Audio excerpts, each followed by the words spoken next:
Welcome back to Squawk. We are just 10 months away from the presidential election. Joining us right now is Klein of Brookings and Adam Brandon of FreedomWorks president. Good morning to both of you.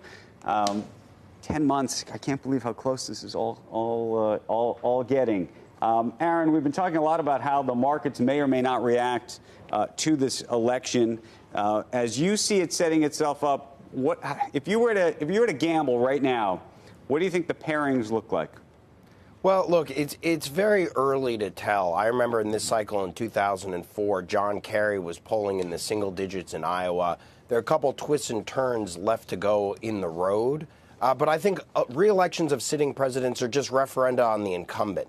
I mean, really, America's going to go to the ballot box in 11 months and decide, do we want 4 more years of Donald Trump as president? And that'll be the determining question of the election. And is that a referendum on the economy? You know, often it plays a large role, but I think Trump is different.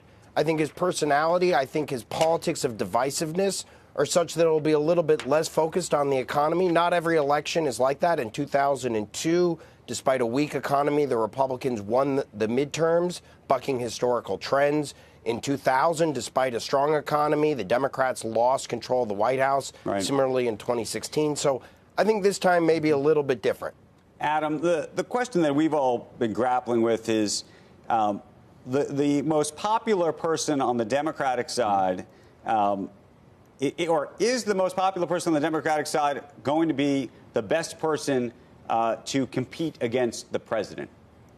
Well, that's up to the Democratic base, and certainly Iowa is going to begin here very shortly at the beginning of February. But in about 4 weeks later, you start having Super Tuesday, you start having California come in. So this race is going to start shaking out pretty quickly, and I think it's very significant that the Democratic Party moved the California primary up. There were several changes in the way that they're going about how they're electing, they're picking their nominee this year. So if you do well in California, that means probably a more liberal member or candidate is going to do a little bit better than the crowd. You could start seeing someone like an Elizabeth Warren start to surge again coming to California. I'm hearing predictions, Adam, of a brokered convention. You believe that? It seems like Joe Biden's kind of hit his top mark, and he's kind of steady there. And Elizabeth Warren and Bernie Sanders, they're kind of holding, where they are. And if that's the case, no one's going to have 50%. You become a brokered convention. I believe after Super Tuesday, if we see that no one is breaking out, I think the chances of a brokered convention are highly likely. And remember that the superdelegates on the Democratic Party don't vote until the second vote in that brokered convention.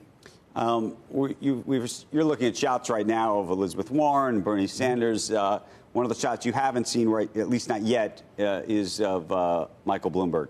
Right. And we talk about him a lot, in part because of his business background, in part because he was the mayor of New York, and in part because I think there's a view, maybe even a hope among some, that he catches fire. What do you think the chances are that he does? You're talking about a Democratic Party that's main issues are things like the wealth tax right now. So Michael Bloomberg kind of doesn't really fit into that narrative. I think he has 2 strong issues to appeal to the Democratic base. One would be climate issues, and the second is going to be gun control. These are 2 issues that the Democratic Party, these are key issues for the Democratic Party. And he is going to take a lot of money, and he is going to do a lot of micro-targeting to try and find who in that Democratic base on those 2 issues he can move. But again, from my perspective as someone who works with grassroots conservatives, I see and understand why Elizabeth Warren can work with grassroots on the left. She's talking their language. So I still feel from this vantage point, I'm curious to see how because it doesn't matter how she does in Iowa. If she does well in California, this could be her race. But if she doesn't break out, I do think you go back to that brokered convention, and I'm not sure how Mayor Bloomberg would do in that scenario. Aaron, we got 20 seconds. What do you think? Yeah, so I think climate change and gun control are issues for everybody since we all live on the same planet. I think Bloomberg is going to struggle with the narrative because, why him? I think you've seen a lot of people spend a lot of money in presidential campaigns and not get many votes.